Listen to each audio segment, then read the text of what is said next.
La parole est à présent à Madame Marine Le Pen, présidente du groupe Rassemblement national. Merci Madame la Présidente. Monsieur le Premier ministre, lors du dernier budget, considéré comme adopté par le Parlement, le texte comportait une mesure de lutte contre la fraude, dite Cumcum, qui permet d'échapper à l'impôt sur les plus-values des actionnaires. Cette mesure, également proposée dans le contre-budget du RN à l'automne, permet de récupérer 2 milliards d'euros, ce qui, vous en conviendrez, n'est pas à négliger par les temps qui courent. Or, notre collègue Husson, rapporteur du budget au Sénat, vient de révéler que Bercy, malgré les alertes écrites d'une partie de l'administration, avait pris un texte d'application contraire à la loi votée sous la pression du lobby bancaire. Monsieur le Premier ministre, cette annonce pose 2 problèmes démocratiques majeurs.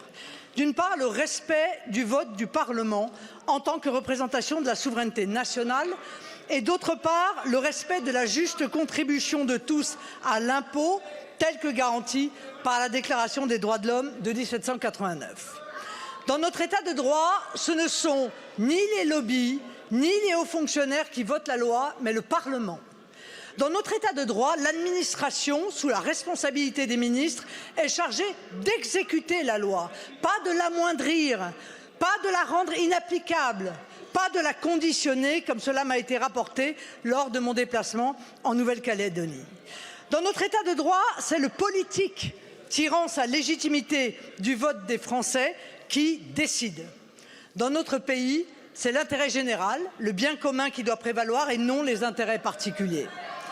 Monsieur le Premier ministre, comment allez-vous refaire de la défense de l'intérêt général la ligne directrice de vos politiques?